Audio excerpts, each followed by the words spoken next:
Tout le plaisir est pour moi de vous savoir très nombreux en train de regarder cette émission Perfect Actu. Mesdames et messieurs, bienvenue dans ce nouveau numéro de cette émission. L'actualité est marquée par le cessez-le-feu non effectif des rebelles M23 qui ont fait volte-face juste quelques heures après avoir annoncé ou publié ces communiqués qui annonçaient la fin des hostilités. Alors là, on se pose la question de savoir qu'est-ce qui a changé ou qu'est-ce qui n'a pas été pris en compte pour que le M23 puisse reprendre les armes. Entre-temps, le ministre de l'Enseignement supérieur et universitaire Moïndo Nzangi nous apprend que la milice Ouazelendo au niveau du Nord Kivu va combattre.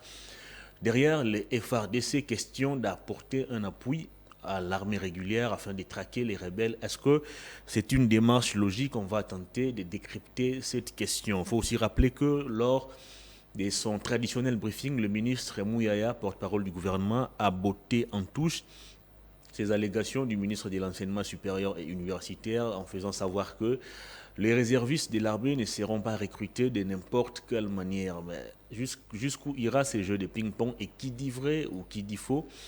Dans cette histoire, on va essayer d'en parler au cours de cette émission. Emmanuel Macron, sa visite nous intéresse encore. On va revenir encore sur ça, question d'en décrypter davantage et de tirer des leçons par rapport à ce qu'a gagné la République démocratique du Congo. Le processus électoral poursuit son bonhomme de chemin en dépit du cri d'alarme lancé par le président de la CENI, Denis Kadima, qui a fait savoir récemment que la CENI accuse plus de 4 mois d'arriérés dans son financement et elle est butée à plusieurs difficultés. Sur ces plateaux, je reçois Maître Wilson Munzemba de l'Union Sacrée. Bienvenue, Maître. Merci beaucoup, Hervé. Je salue tous les fidèles téléspectateurs des Perfect Actu. Je crois que nous allons avoir le temps d'échanger et puis de décrypter un peu la situation politique de notre pays ainsi que l'actualité à part entière. Mais dans l'entame, j'ai dit bonne fête à toutes les mamans, en commençant par ma mère. Ok. Parce qu'aujourd'hui, c'est les grands jours pour nos mamans, ainsi qu'à mon épouse, ainsi qu'à mes enfants et mes filles que j'adore beaucoup. Je leur dis bonne fête de la femme aujourd'hui. La femme congolaise, nous voulons voir cette femme-là qui est très innovante. Nous voulons voir cette maman-là qui est très entreprenante. Nous voulons voir cette maman-là qui est une femme de référence que je n'oublierai pas, qui est Maman Mouilou Kiawanga, femme, épouse des prophètes Simo Kimbangu. C'est parmi les femmes de référence que je tiens à présenter aujourd'hui. Mes vives félicitations. Et moi, je souhaite bonne fête de la femme à ma mère, Maman Rose, à Bouyongo Mozenga, ainsi qu'à toutes mes sœurs. Moi, je n'ai que des sœurs. Bon, heureusement ou malheureusement, je ne sais pas. Évidemment. Yolande Itoma, Judith Itoma, Diane Itoma, Edwige Itoma, à vous toutes. Bonne fête de la femme. Alors, on revient dans l'actualité. Mais une question d'observation. Hier, j'étais en train de discuter avec un acteur politique aussi, comme vous. Il est de l'opposition, mais il me faisait comprendre que l'avènement de Félix Tshisekedi n'a pas changé grand-chose en termes de nomination relativement si il faut le comparer à Kabila.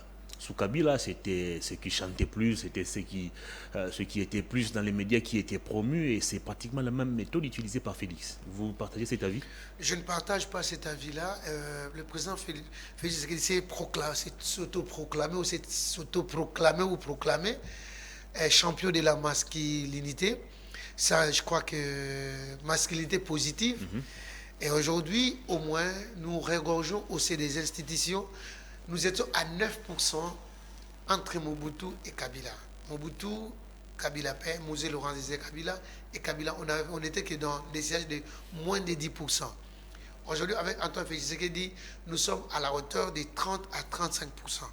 Donc, dire que ceux qui sont dans des institutions, c'est ceux qui sont plus dans des médias, tous ceux qui non, ceux qui chantent à sa gloire. Ceux qui chantent à sa gloire, je ne crois pas.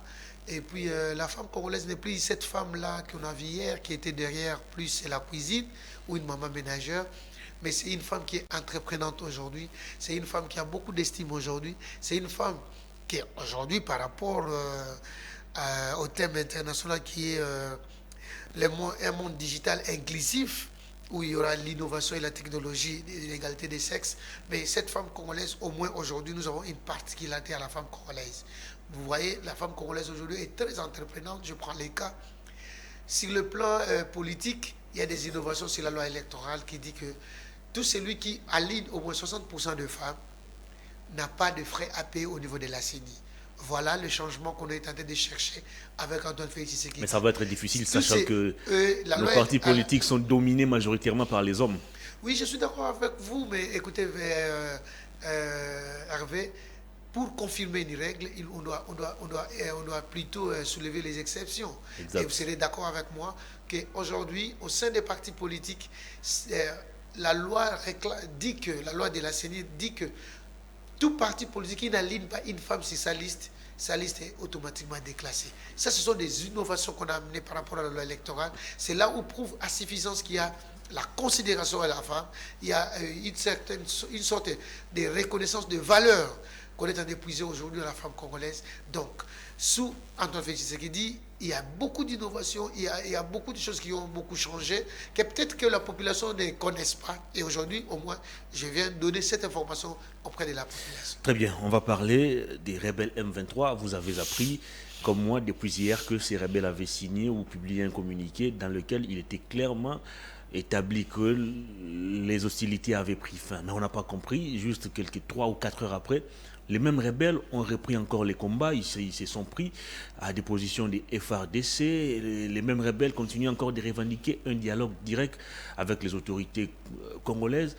D'après vous, s'il faut analyser un peu ou décrypter avec plus d'objectivité cette question, vous faites quelle lecture de cette position des rebelles M23?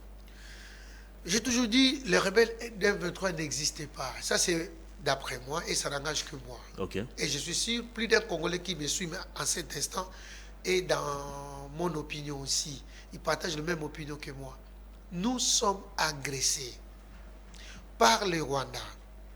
Nous sommes sous occupation rwandaise. Nous sommes un pays que le Rwanda a agressé à travers une intrusion. Et toutes ces incursions que le Rwanda a fait, et pour les maquiller, c'est pour cela qu'on dit les M23. C'est par là que les Congolais vont comprendre pourquoi Félix Tshisekedi a toujours refusé l'hypothèse d'aller en guerre pour éviter d'officialiser l'occupation rwandaise. Parce que si aujourd'hui, nous devons parler de la guerre, automatiquement, le Rwanda dira que moi j'ai récupéré cette partie suite à l'agression et ça c'est un butin de la guerre.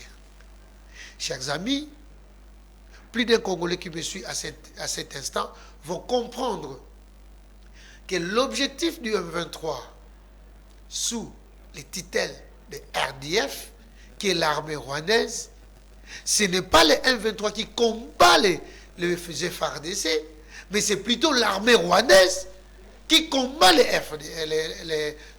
FARDC. Premièrement, pour preuve, nous avions vu lorsque l'ONU ou la MONUSCO a franchi le Rubicon de Bunagana, et c'était l'entrée de l'armée rwandaise en RDC. Vous n'allez pas me dire que ce sont les rebelles de M23 qui sont entrés par Bunagana.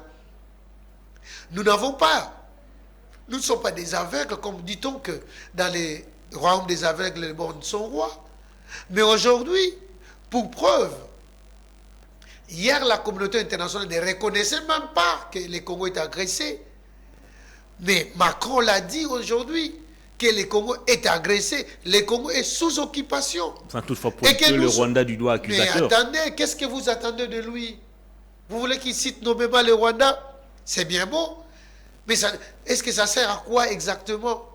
Ça rime à quoi? La vraie réalité, c'est d'abord reconnaître l'agression congolaise pour éviter la balkanisation, pour éviter une nouvelle limitation des frontières congolaises. C'est peut-être que les gens n'ont pas cette vision-là. Et moi, je dois tenir informé aujourd'hui en tant que communicateur de la République que les Congolais doivent être éveillés et vigilants. C'est pour cela que le chef de l'État, lors de la visite de son homologue français, il a bien dit, nous restons vigilants. Et tout Congolais épris de paix doit rester aujourd'hui vigilant. Parce que nous sommes agressés par un pays ami. Donc, l'hypothèse de dire que les M23 sont des rebelles, moi je n'adhère pas à ça. Moi je dis, les Rwandais n'ont pas respecté les cessez-le-feu. Vous estimez que Félix Tshisekedi ne peut pas aller en guerre contre ces mouvements rebelles? Question de crédibiliser l'agression rwandaise, mais il y a une question qui taraude mon esprit. Il y a une vidéo qui est sur la toile depuis plusieurs mois où l'on voit le porte-parole du M23, Willy Ngoma, expliquer clairement que les mouvements rebelles avaient séjourné à Kinshasa, la capitale, pendant 14 mois sur invitation du pouvoir en place. Et quand on dit pouvoir en place, on voit en premier plan le président de la République. Est-ce qu'aujourd'hui, vous du pouvoir, vous pouvez avoir ces courages-là de sortir devant la presse, de sortir devant l'opinion et expliquer clairement qu'est-ce que vous avez conclu comme partenariat avec ces mouvements rebelles et pourquoi vous êtes allé même chercher ces mouvements rebelles? Vous serez d'accord avec moi, l'hypothèse de donner cette information, de changer la connotation de cette information, me choque personnellement. Lorsque les soi-disant, parce que moi je n'ai jamais vécu cela, je n'ai jamais participé à cela. Vous n'avez jamais vu cette vidéo? Lorsque, je n'en disconviens pas, nous savions qu'est-ce qui se passe aujourd'hui avec la numérisation de l'information. Moi je le sais en tant qu'expert média, je le sais, mais paraphrasant ou bien suivre ce que Willy Ngoma a dit, écoutez mes servants, est-ce que quand ils sont venus ici, ils sont venus à l'étiquette comme rebelles? C'est la question que le pouvoir doit justement répondre. C'est la question à laquelle justement, que le pouvoir doit répondre. À cette époque-là, les M23 étaient déjà cantonnés. Et quand ils étaient cantonnés, ils n'avaient plus les armes. Celui qui prend les armes contre son pays, c'est lui qu'on appelle les rebelles. Mais les M23 n'ont pas pris les armes contre le Congo, c'est le Rwanda qui a pris les armes contre le Congo. Ne nous volons pas de face. Et pourquoi est-ce que le président Macron a interpellé le président rwandais pour dire que nous sommes appelés à nous entendre, à faire la paix, sinon l'histoire retiendra des sanctions? Ce sont les mots que le président Macron a prononcés dans ces pays.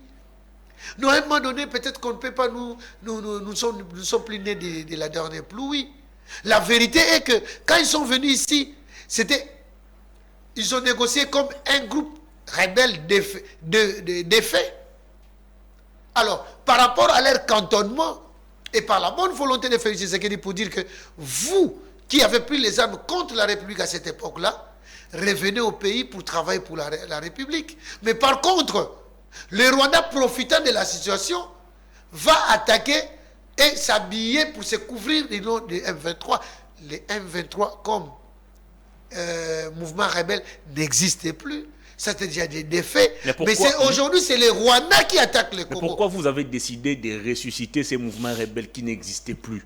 Non, la République n'a pas résisté. Les M23 n'avaient jamais formulé une demande pour intégrer les gouvernements de Félix Tshisekedi. Peut-être que je ne sais pas si j'ai encore la mémoire du nom du village qu'ils étaient cantonnés. Je crois que c'est Sanatoba, quelque chose comme ça là. Ils étaient toujours cantonnés quand on disait que le M23 était défait. Ils étaient cantonnés. Ça, c'est un élément que les Congolais n'ont jamais compris. À l'époque de Kabila, pour dire qu'ils étaient défaits, ils étaient tous cantonnés à quelque part en République démocratique du Congo, frontalier avec le Rwanda.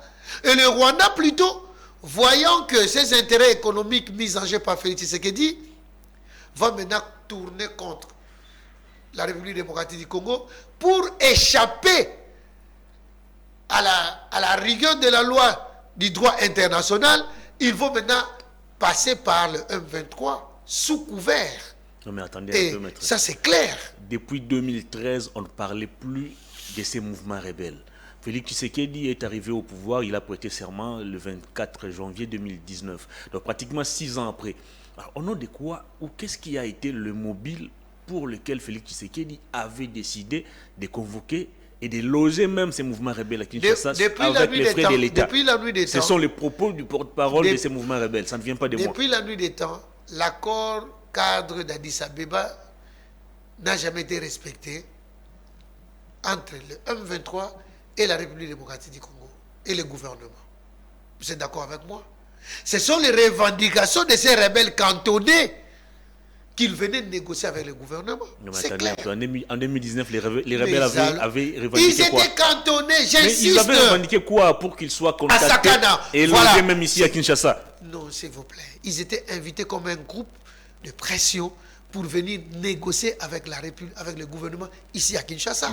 Est-ce que c'était les rebelles? C'est par là que, en voulant respecter les accords, là où on a mis en place la commission de suivi des accords de Nairobi, ça a toujours existé. Cet accord-là parlait de quoi? Ce n'est pas des M23, ce n'est pas des CNDP, ce n'est pas de l'ancien AFDL déguisé en tous ces mouvements rebelles que nous connaissons aujourd'hui, chers amis. Non, l'histoire nous renseigne, il faut se référer au passé. Et le président Félix Tshisekedi ne voulait que, tenant compte qu'il devait respecter ces accords-là, il va les inviter pour venir en parler ici dans le cadre soit de se désengager des accords signés avec le M23 à l'époque. Pourquoi seulement le M23 et pas d'autres groupes rebelles? Mais non, écoutez Hervé, tous les groupes rebelles, vous avez vu, le gouvernement provincial de l'Ituri et les autres ont négocié avec eux à Nairobi. Et pendant qu'on négocie à Nairobi, c'est à ce moment-là que le Rwanda va maintenant entrer au Congo, se déguiser au M23. C'est le Rwanda qui attaque le Congo. Est-ce que ce n'est pas... C'est le Rwanda qui agresse le Congo. Je suis totalement d'accord avec vous. Mais ma question est celle de savoir, est-ce que ce n'est pas Kinshasa, pour ne pas personnaliser la question, qui a ouvert le front aux rebelles M23, question de nous attaquer? Non. L'histoire des rebelles au Congo, ça n'a pas commencé avec l'arrivée d'Antoine Félix Tshisekedi au Congo. L'histoire remonte en 1994, lorsqu'il y a eu l'opération turquoise. Les Rwandais sont entrés au Congo, armes, munitions, enfants et épouses. Alors, si ces corridors humanitaires qu'ils ont entrés avec, c'est là où les rebelles sont armés. Et dans les réclamations des rebelles à cette époque-là, les Rwandais réclamaient venir chercher les FDLR en République démocratique du Congo, qui n'ont jamais existé. Jour pour jour, plus de 20 ans. Depuis qu'il y a eu combien de missions conjointes entre la République rwandaise ainsi que la République du Congo? Combien de missions conjointes? Aucun FDLR, Kabila l'a dit, est ressorti avec les troupes rwandaises. Alors, dites-moi aujourd'hui, Félix Tshisekedi s'entend que c'était une bombe à retardement. Alors, maintenant, comme il réclamait les accords, parce que les comités de suivi existaient toujours. Les comités de mécanismes de suivi, vous les connaissez, non? Ça a toujours existé. Mais ces comités-là pilotaient quoi?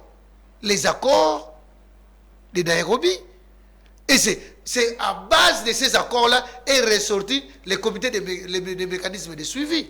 Mais alors, pourquoi mentir la population? Il faut dire la vérité à la population. On ne peut pas effacer l'histoire. Et par rapport à la continuité, d'ailleurs, le Congo a mis les mécanismes de suivi. Est-ce que le Rwanda l'a fait? L'Ouganda l'a fait? Voilà là où nous disons que c'est le complot est au niveau international. Lorsqu'on devrait évaluer l'accord cadre d'Addis Abeba, voilà, je parlais de Nairobi, l'accord cadre d'Addis Abeba, le Congo a exécuté l'accord cadre d'Addis Abeba à 75%. Est-ce que le Rwanda l'a fait? Est-ce que l'Ouganda l'a fait? Vous savez, peut-être qu'aujourd'hui on a toujours instigé le Rwanda et l'Ouganda. Les Soudanais, on n'en parle pas. Nous sommes attaqués par-ci, par-là. Alors, la complicité de la communauté internationale, c'est ce que nous décrions. Macron l'a reconnu ici. Je crois que nous allons parler de l'arrivée du président français ici. Il l'a reconnu.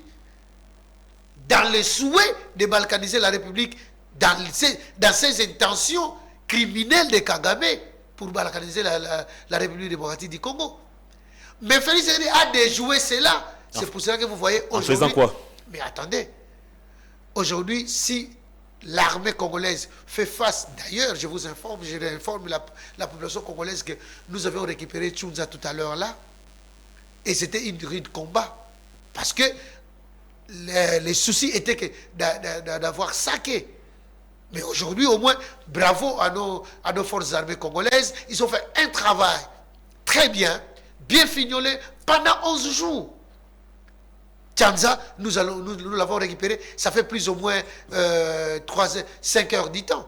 Donc, c'est ça la bonne information qu'on peut donner à notre population lorsque nous récupérons des territoires. Et non de faire l'apologie de l'ennemi lorsque l'ennemi attaque le Congo. On va évoluer. Vous estimez que la communauté internationale est complice de l'agression rwandaise. Alors moi, je vous pose la question de savoir, est-ce que la communauté internationale ne profite-t-elle pas de la naïveté de nos acteurs politiques, de nos autorités, qui savent parfaitement que c'est cette communauté internationale qui joue les jeux du Rwanda, mais ils continuent à faire encore confiance à ces mêmes Occidentaux? Est-ce que quelque part, il y a des choses qui ne marchent pas? Nous sommes appelés à nous organiser en interne. Moi, ce que j'admire aujourd'hui, peut-être qu'un Congolais qui me suit maintenant va comprendre ça comme tel. Ce que j'admire aujourd'hui, le chef de l'État a créé tout autour de lui l'union sacrée pour défendre la République. Que ce soit l'opposition, que ce soit la majorité, tous nous sommes d'accord aujourd'hui pour que dans cette union, nous boutons l'ennemi hors du territoire. La complaisance de la communauté internationale n'est plus à démontrer aujourd'hui. Nous le savions. La communauté internationale aujourd'hui a démontré ses limites. C'est question maintenant que nous, en interne, nous puissions nous organiser. Vous serez d'accord avec moi qu'aujourd'hui, au moins l'armée congolaise, si bien qu'elle est infiltrée du sommet jusqu'aux soldats de rang, mais du moins, nous constatons qu'il y a des avancées significatives. Vous vous souvenez que le Goma était récupéré dans moins de 45 jours par rapport à l'attaque de l'AFDEL. Tout ça, c'était la rébellion rwandaise. Mais aujourd'hui, ça fait combien d'années? C'est plus ou moins une année depuis qu'on a commencé à nous attaquer. Ils n'ont pas pu atteindre Goma. Donc, l'armée se réorganise. Au même moment que l'armée se réorganise, au même moment, nous travaillons sur les plans diplomatiques. L'armée se réorganise, mais il y a un fait qui vient de tomber comme un cheveu dans la soupe. C'est cette déclaration du ministre de l'Enseignement supérieur et universitaire, je souligne, qui vient évoquer une question liée à la défense alors que ce n'est pas son secteur. Moïno Nzangi nous révèle que la milice Ouazelendo va travailler avec le FARDC qui sont des soldats qui se retrouvent dans l'armée régulière pour traquer les rebelles. Est-ce qu'il n'y a pas de contradiction dans la démarche du gouvernement? Nous sommes déjà infiltrés, il y a des groupes rebelles qui nous attaquent et en même temps on va encore collaborer avec ces mêmes groupes rebelles pour traquer les autres rebelles, sachant qu'il y a aussi les éléments de l'EAC qui sont sur terrain. Est-ce que ce n'est pas contradictoire cette démarche? Je te donne deux éléments. Ou paradoxal même. Je te donne des éléments. L'histoire nous renseigne que dans le KwaZulu-Natal, pour résister contre l'occupation anglaise, Nelson Mandela a créé la résistance. C'est d'accord avec moi. Ce n'est pas le même contexte avec nous. Mais alors, mais attendez. Le KwaZulu-Natal, ça c'est le pur Afrique. Alors si aujourd'hui, ce que vous appelez milice... Non, ce n'est pas moi qui qualifie ça de milice, c'est le ministre. Ce que vous appelez... Non, c'est le ministre. Je vous mets dans le même sac que le ministre. Non. Mais attendez, vous n'êtes que le porte-parole. Non, je suis porte-parole de quelqu'un. Alors, mes enfants, laissez-moi évoluer. Mais ne m'attribuez pas des propos qui ne sont pas les miens. Je n'en disconviens pas. Laissez-moi évoluer. Allez-y. Vous serez d'accord avec moi. L'Est du Congo aujourd'hui, ou l'Est de la République, nous avons des groupes de résistance. Je prends les cas, les Maïmaï. Les Maïmaï combattent avec le FARDC ensemble, qui est tout à fait normal. Ah bon? Quand on doit lutter pour l'intégrité territoriale, quand on doit lutter pour sa souveraineté, le peuple peut s'en passer des instruments officiels pour prendre les dispositions pour défendre la République. Mais enfin, comment est-ce que vous voulez leur refuser ce qui est de leur droit? Moi, je n'ai jamais organisé une milice. Que vous appelez milice parce que... Non, c'est le ministre qui appelle ça milice. Mais moi, j'appelle ça comme des résistants. Vous serez d'accord avec moi que vous n'êtes pas un officiel, malheureusement. Vous connaissez les résistants Maï-Maï? Ils existent au Congo. Ils défendent la République. Lorsque les rebelles ont attaqué Kinshasa, nos amis du Tchangouké, j'ai dit bravo. Ils ont prouvé les nationalismes. Ce n'était pas une milice et ce n'est pas le même contexte. C'est la manière d'organiser les choses. C'est la manière d'organiser les choses que vous les donnez cette connotation de milice. Attendez un peu. Mais moi, quand je dois résister contre un mouvement d'occupation, vous n'allez pas m'appeler une milice. Je suis un groupe de résistance. Attendez un peu, maître Wilson Mundemba. On va se calmer un peu. Nous avons une armée régulière avec des hommes formés, avec des munitions, avec tout l'équipement possible. Et on va aller faire appel à une milice. Ce sont les propos du ministre, c'est un officiel. On fait appel à une milice pour collaborer avec l'armée régulière afin de traquer les autres rebelles. Est-ce que ce n'est pas paradoxal, cette démarche? Est-ce que vous avez entendu... Et je vous rappelle aussi qu'il y a les troupes de l'EAC qui sont sur terrain. Je vous pose la question. Vous avez non, c'est moi qui pose des questions sur ces plateaux. Mais attends, je vous réponds par une question. J'ai le monopole. Je n'en disconviens pas. Ici. Je vous rétorque par... Ce n'est qu'une rhétorique que je voulais utiliser. Allez-y. C'est pour dire quoi?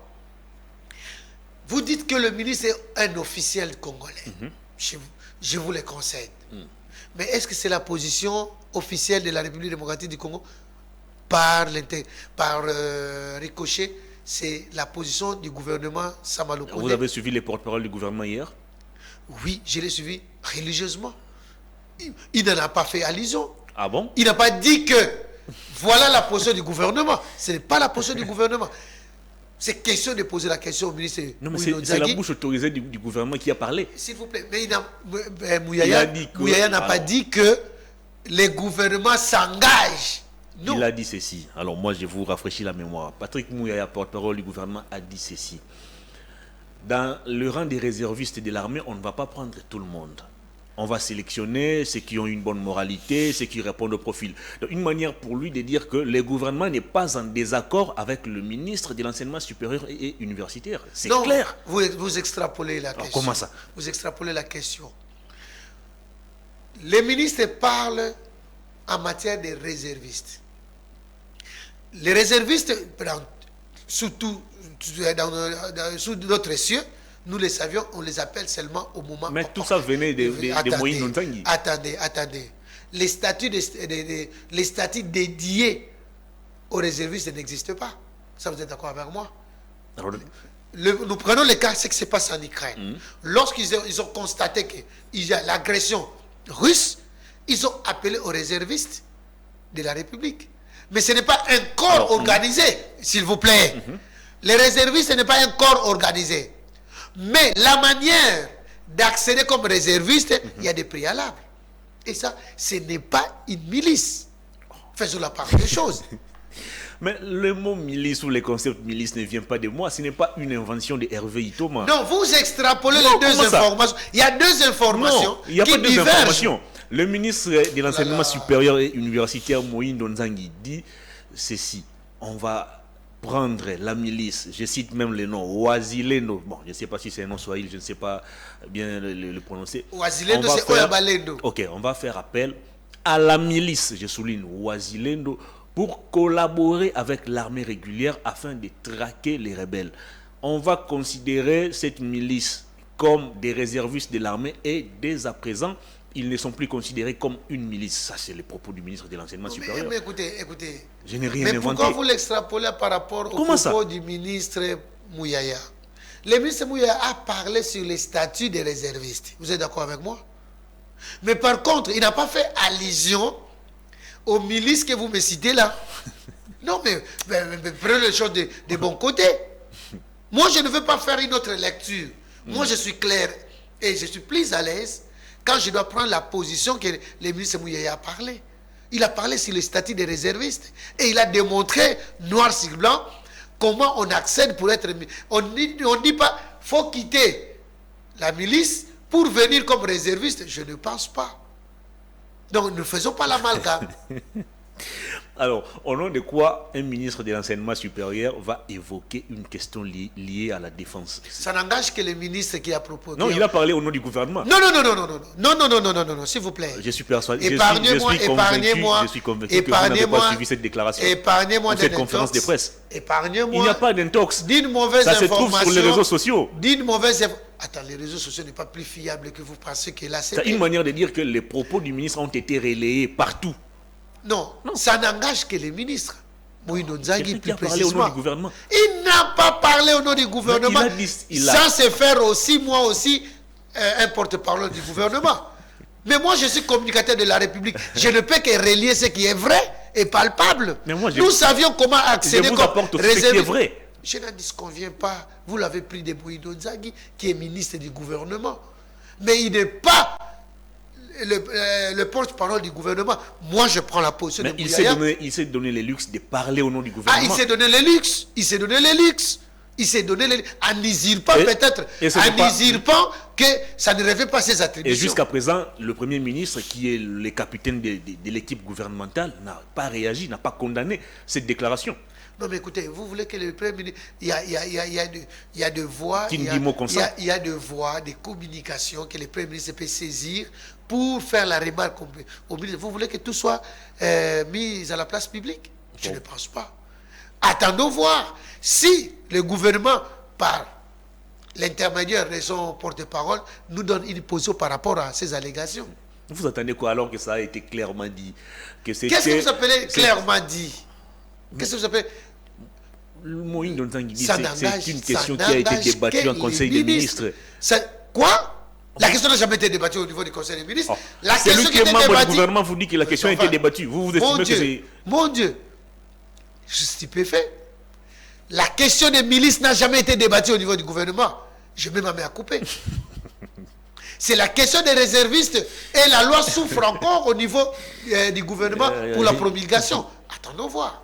Alors, on fait allusion, vous ne voulez pas qu'on appelle ça milice, mais on fait allusion au Wazilendo. En même temps, il y a les troupes de l'EAC qui sont sur terrain. Pour quelle finalité?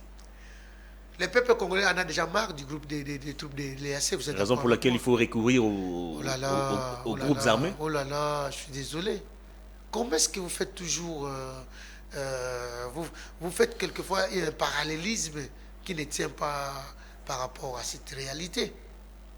L'EAC, par rapport à la vision, vous avez suivi, le ministre des Affaires étrangères a dit que nous allons évaluer. Et si nous constatons amèrement que la mission, que l'EAC devait venir, une mission pas défensive, c'est offensive, à ce moment-là, je crois que le gouvernement est habilité à renvoyer cet accord. Ce n'est pas un problème. Alors, parlant toujours de cette question d'insécurité, je vous rappelle encore, je vous rapporte encore les propos de l'honorable Mende Oumalanga Lambert qui, au cours d'une conférence de presse livrée la semaine passée, a dit ceci, qu'il est informé, ou il a des informations en sa possession qui lui renseignent que Paul Kagame serait en train de préparer un référendum depuis chez lui au Rwanda, question d'annexer les territoires congolais conquis par le M23 en complicité avec l'armée rwandaise chez lui au Rwanda. Est-ce qu'on doit prendre cette déclaration comme une simple analyse d'un acteur politique expérimenté ou on doit se dire qu'il y a du sérieux et on doit tenter de les décrypter? Jusqu'à preuve du contraire, en tout ce que Paul Kagame est en train de faire, paraphrasant Mende, l'élément d'extranéité qui vient de s'ajouter, c'est chercher un référendum dans son pays pour comment occuper la République démocratique du Congo. Quitte à moi et vous, aujourd'hui, de prendre conscience. Nous avons qu'un seul Congo et la terre nous revient. Exact. C'est là où j'ai dit tout à l'heure que je félicite Antoine Félix Tshisekedi pour créer autour de lui une certaine union sacrée contre l'agression. Et cette union sacrée, vous allez me le dédire, vous n'allez pas me le dédire plutôt que est le fruit d'une certaine volonté nationaliste et patriotique de Félix Tshisekedi pour que le monde entier comprenne que le Congo est agressé et le Congo est sous occupation rwandaise. C'est par là que nous devons prendre conscience d'éviter à tout prix de faciliter la voie à cette balkanisation parce qu'il y a un problème des espaces. C'est ce que les Rwandais cherchent au Congo. Il y a un problème de vol, j'utilise les termes qu'il faut, vol des minéraux. Donc, aujourd'hui, les Congolais, chacun de nous doit prendre conscience pour défendre la République dans les cadres patriotiques et nationalistes. Et ça, j'ai dit mention spéciale ou bravo à Antoine Félix Tshisekedi. Je reviens encore sur une question que je vous ai posée à l'entame de cette émission. Est-ce que Félix Tshisekedi n'est pas le responsable ou le coupable de la situation que nous vivons actuellement? Kagame était chez lui. Félix Tshisekedi est arrivé au pouvoir, va les consulter pour lui dire non, voilà, il y a des minéraux chez moi. Servez-vous de votre carnet d'adresse. Comportez-vous en commissionnaire, question de nous ramener des investisseurs et puis on va partager les pourcentages. Fortuna Bissele, il en a payé les prix. Est-ce qu'aujourd'hui on doit dire Il n'a pas payé les prix, ça je retire. On peut retirer ça? Pourquoi? Fortuna n'a pas payé les prix de ça. Ah bon? Oui. Il est en prison pourquoi? Ça, j'ai dit non. Il est en prison pourquoi? Dans les infractions qu'ils ont reprochées, vous avez entendu cela? Parce qu'il est connu de tout ce qu'il a été. Vous avez entendu cela? Vous avez entendu cela? Non. Allez-y avec la question, je suis d'accord. Je reviens sur ma question. Vous allez consulter Paul Kagame pour lui dire il y a des minéraux chez nous, on n'a pas un carnet d'adresse, aidez-nous à attirer vers les investisseurs, et puis on va partager les bénéfices. Et puis par après, les accords ne marchent plus comme convenu, et puis c'est la guerre qui s'ensuit. Est-ce qu'on doit dire, on peut conclure à ce jour que Félix Tshisekedi, c'est en quelque sorte le porte-malheur de la RDC? Dans le souci de ramener la paix en RDC, le président Félix Tshisekedi va négocier avec les Rwandais. Sur votre propre demande. Laissez-moi. Dans les soucis, je reprends ma phrase, pour que vous risquez de me faire me couper le fil d'idée. Dans les soucis de ramener la paix en République démocratique du Congo, Félix Tshisekedi va négocier avec Paul Kagame, qui est son homologue, pour dire que vous avez les matériels, nous avons les minéraux. Dans les cadres que le peuple congolais puisse bénéficier d'une coopération gagnant-gagnant, c'est là où il y a eu cet accord. Par ricochet, pour dire que est-ce que Félix Tshisekedi est le porte-étendard du malheur du Congolais aujourd'hui à travers le Rwanda? Je vous dis non. Parce que l'exploitation illicite des minéraux du Congo n'a pas commencé avec sous Félix Tshisekedi. Nous le savions tous. Le Rwanda exploitait illicitement les minéraux du Congo pendant 20 ans. Dites-moi, Félix Tshisekedi était où? À Limité, chez lui. À Limité, chez lui. Arrivé au pouvoir, il a mis... Allez. Arrivé au pouvoir, quelle politique a-t-il mis en place pour contrer cette exploitation très illicite d'ailleurs? Ah mais attendez. C'est là où vous allez voir qu'il va négocier avec le Rwanda sur le plan économique, et nous avons même signé des accords économiques à cette époque-là qui sont en souffrance aujourd'hui. Vous allez négocier avec quelqu'un qui est clairement connu que c'est lui le pilleur de la RDC. Qui est clairement connu depuis quand? Depuis quand? Qui a évoqué plus de 20 ans ici, n'est-ce pas vous? Mais justement, parce que nous l'avions constaté, mais lorsque les pouvoirs qui étaient avant Félix Tshisekedi ne les reconnaissaient pas, vous n'étiez pas avec nous ici? Mais d'ailleurs, Félix Tshisekedi avait un grand avantage. Lui, dans l'opposition, il savait déjà que Paul Kagame, c'était ces messieurs qui pillaient les minéraux de la RDC. Et alors, il pouvait déjà monter des stratégies une fois arrivé au pouvoir pour contrer tout ça. Mais il ne l'a pas fait. Au contraire, il est allé vers lui pour lui dire, voilà, il y a des minéraux chez nous, aidez-nous avec votre carnet d'adresse, question d'attirer vers nous les investisseurs. Il y a un adage qui nous dit, la maison dont tu n'as jamais dormi, tu ne sais pas là où ça souhaite. Ah bon? Vous le savez? Alors, tout ce qui était raconté dans l'opposition là, c'était... Il y a d'autres vérités. C'était des spéculations. Il y a d'autres vérités qu'on réalise que lorsqu'on est au pouvoir. Je paraphrase des chefs de l'État. Pour mieux défendre quelque chose qui se passe aujourd'hui au pouvoir, il faut avoir des fonctions comme j'occupe aujourd'hui. Il y a une réalité que nous devons faire face. Et non de faire dissiper des fausses informations. Oh. Qu'est-ce que vous appelez fausses informations? Mais attendez, qui a cru à la République démocratique du Congo qu'il y a exploitation illicite des minéraux? Depuis 18 ans, personne. Même ceux qui géraient. Vous n'en avez pas cru parce que c'est Kabila qui le disait. Oh là là. Maintenant que Tshisekedi est au pouvoir, vous estimez que c'est une parole d'évangile. Kabila l'a dit combien de fois? Dites-moi, vous pouvez compter ça au bout des doigts? Vous parlez de plus de 20 ans d'exploitation illicite, n'est-ce pas? Non, mais mon cher ami, s'il vous plaît, voyons la réalité en face. Vous ne voulez pas accepter la réalité. Pourquoi? Nous sommes pragmatiques, humanitaristes, nous acceptons. Pourquoi vous n'êtes pas galant d'accepter? Et vous là, c'est qui? Moi, je ne suis ni de l'opposition, oui, ni, la manière dont vous présentez la situation me fait craindre votre position. Je ne fais que vous poser des questions. Mais alors, nous devrons retenir, tout Congolais doit retenir aujourd'hui que la réalité est que il y a eu exploitation illicite des minerais du Congo pendant plus de 20 ans.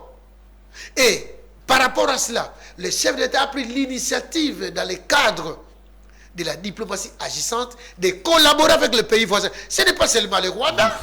Est-ce que vous savez que même les Soudanais aussi ont attaqué le Congo?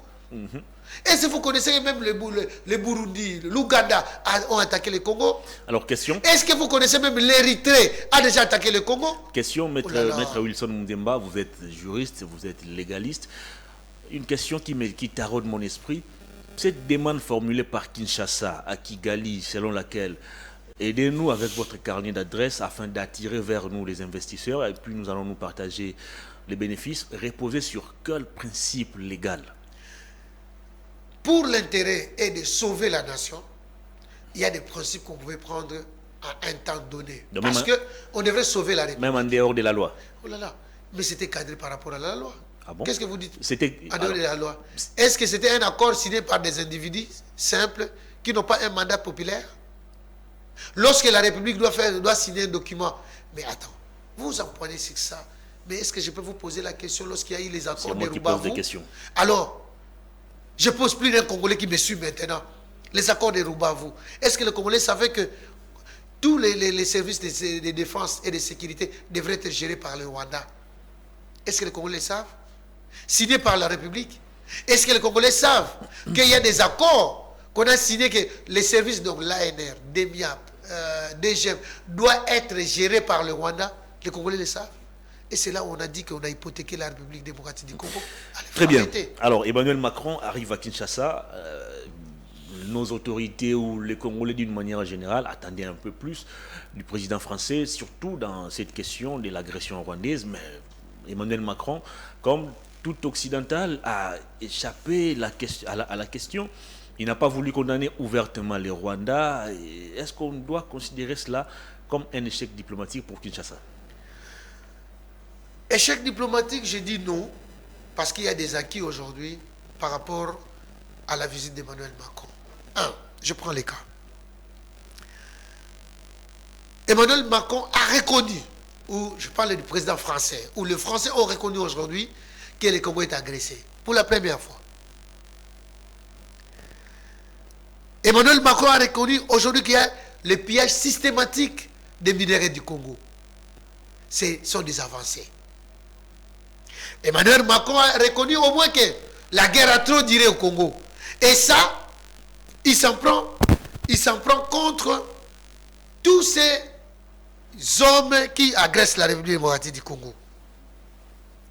Alors, Emmanuel Macron a reconnu aussi qu'il y a eu trop de morts au Congo. Plus que même la Deuxième Guerre mondiale. Plus de 10 millions pendant 20 ans. Donc la guerre a trop duré. Emmanuel Macron a reconnu au moins il y a un silence coupable de la communauté internationale. Emmanuel Macron a reconnu au moins. Contrairement à son prédécesseur Nicolas Sarkozy qui disait que... François Hollande. S'il vous plaît, Nicolas Sarkozy, l'histoire me renseigne, cher Hervé, que nous devrons partager nos richesses avec les pays voisins. Emmanuel Macron a reconnu que les premiers bénéficiaires des richesses du Congo, c'est les Congolais. Emmanuel Macron a reconnu, encore une fois, chers amis, je vous parle des acquis, a reconnu au moins que nous devrons être intraitables vis-à-vis des pays agresseurs, qui est le Rwanda. Emmanuel Macron a reconnu au moins qu'il y a un mouvement terroriste au Congo. Ça, ce sont des avancées très significatives. où les Sarkozy nous ont mené un discours pour dire que non. Et Emmanuel Macron a reconnu encore un élément capital. Non à la balkanisation de la République démocratique du Congo. Et c'est là où il nous a invités de tenir à notre souveraineté. Ce n'est qu'une interpellation qu'il a fait à tout le monde. Donc, pour moi, je dis, et je remercie le chef de l'État, Antoine Félix Tshisekedi, et je lui dis bravo, parce que c'est là où il a prouvé le nationalisme et le patriotisme, si bien que ça me surprend. L'opposition a refusé qu'Emmanuel Macron puisse venir ici, mais je n'ai pas vu de fils que... Je n'ai pas vu un seul cadre de l'opposition mobiliser la population pour récuser l'arrivée de Macron. Pourtant, par contre, nous avions suivi des déclarations. C'était des mouvements citoyens. Nous avons suivi des déclarations. De qui, par exemple? Je prends les cas. Tu veux que je les cite? Allez-y. Pour qu'ils fassent les belges. Allez-y. Non, je ne veux pas. Non, mais comment ça? Non, mais attends. Nous sommes à la télé. Notre ami de la Mouka qui est aussi communicateur comme moi. Qui ça? Je ne vais pas les citer. Pour en faire quoi? Il ne pèse pas. Alors, il faut être sérieux. J'ai vu Moïse Katumbi saluer l'arrivée de Macron. Vous les saluez? J'ai vu Adolphe Mongito saluer l'arrivée de Macron. Par contre, je n'ai pas vu un seul cadre de l'opposition récuser l'arrivée de Macron. Je vous réserve cela un jour. Attaquez-vous au mouvement citoyen? Non, je ne veux pas. Je vous parle un cadre de l'AMICA. Un cadre de l'AMICA. Et je connais son nom. Je mets quiconque à défi. Il en a parlé ici. Non, en tout cas, moi, je n'ai pas vu un communiqué officiel. Moi, je n'ai pas vu un communiqué officiel de la d'aujourd'hui, tu sais, ce qui est plus ridicule pour les Congolais, que je trouve que nos politiciens n'ont pas d'idéal. Ils ont fait cette démarche-là lors de l'arrivée du roi, lors de l'arrivée du pape, et aujourd'hui avec on va évoluer, mais en tout cas, moi, je n'ai pas vu. Donc, manque d'idéal. Je n'ai pas vu un seul communiqué officiel de la Mouka disant que Macron n'était pas le bienvenu en RDC. Il y a un des communicateurs, un des collègues communicateurs, président des partis politiques, je vous donne des indices, président des partis politiques Mallette, je vous donne des indices, et Valérie lui poser la question. Il peut parler à titre personnel ou pour le compte de son parti.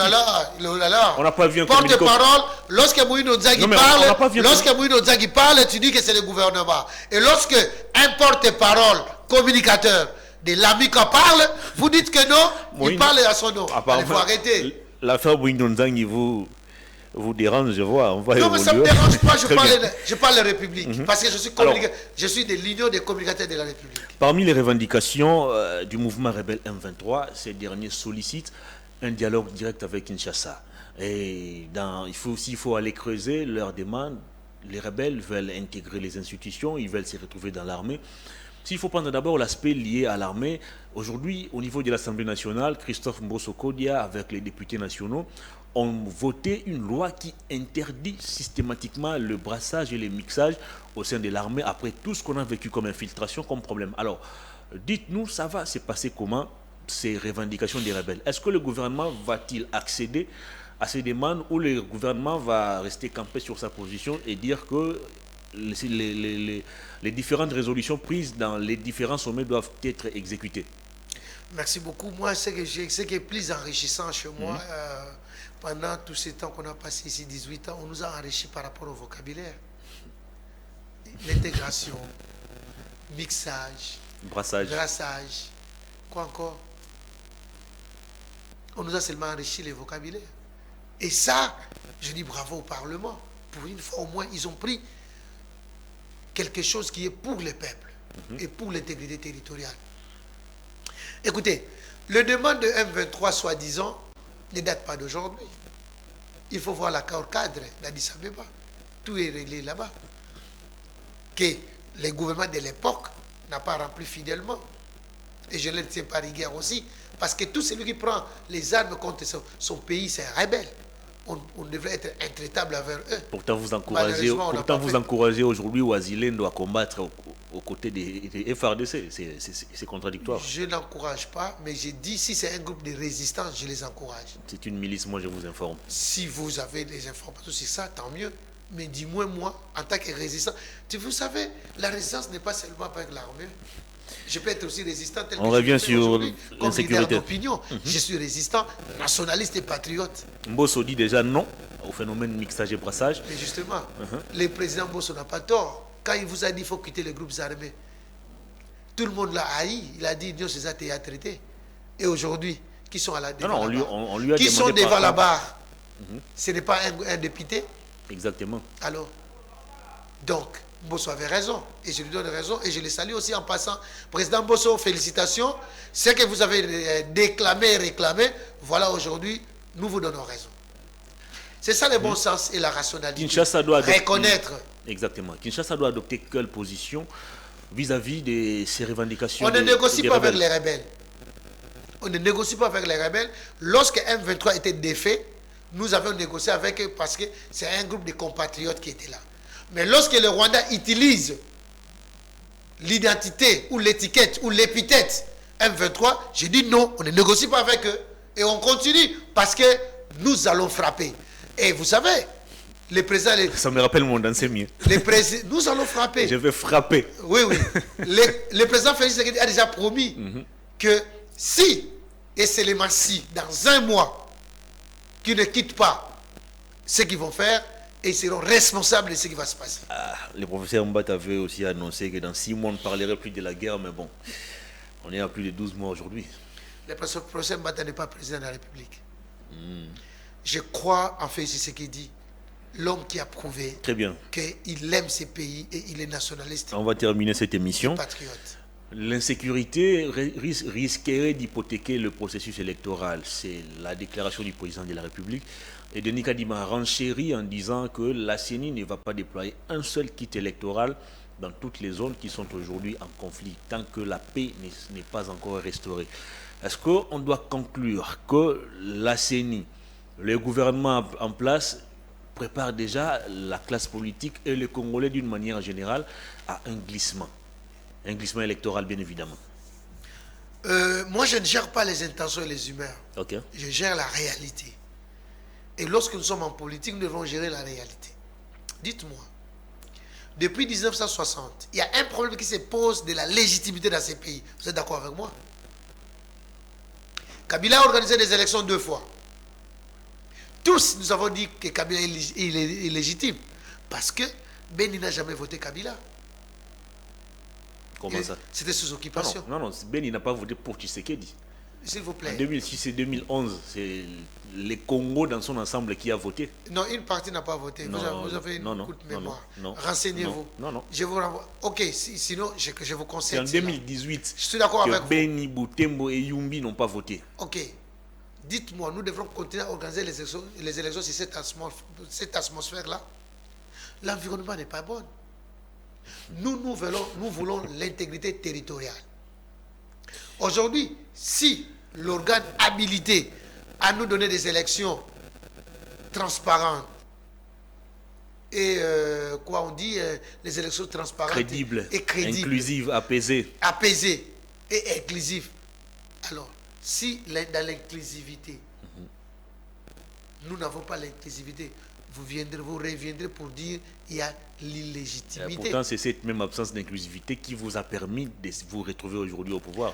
Cher ami, ce n'est pas fait. Et il y a 4 ans ou 5 ans, vous avez tenu Mordicus contiennent les élections même sous l'insécurité. Oh là là. Mais aujourd'hui, Félix Tshisekedi tient Mordicus pour les élections. Mais l'organe technique qui nous dira, est-ce que techniquement, nous faut faire les élections ou politiquement, nous faut faire les élections? C'est-à-dire que les 2 questions-là, si les techniciens, l'organe habilité à organiser les élections nous répond, à ce moment-là, c'est le Parlement qui va décider. Ce n'est ni vous ni moi. Wilson Munzemba, grand merci pour votre disponibilité. C'est à moi de remercier plutôt tous les téléspectateurs qui ont donné le temps de nous suivre. Malgré nos imperfections, nous croyons qu'ils ont quand même puisé quelque chose pour notre jeunesse surtout. Et je tiens aussi à féliciter, à dire merci à Perfect Actu, vous les présentateurs, ainsi que ceux qui sont derrière le baie vitré. Et je n'ai pas oublié de saluer mon ami et frère Peter Tsani, les Mikilistes. Là où vous êtes, bon séjour et nous vous aimons beaucoup. Ça n'est fini pour Perfect Actu de ce mercredi. Je vous retrouve demain mercredi pour un nouveau numéro. Bonne évasion sur nos antennes. Au revoir.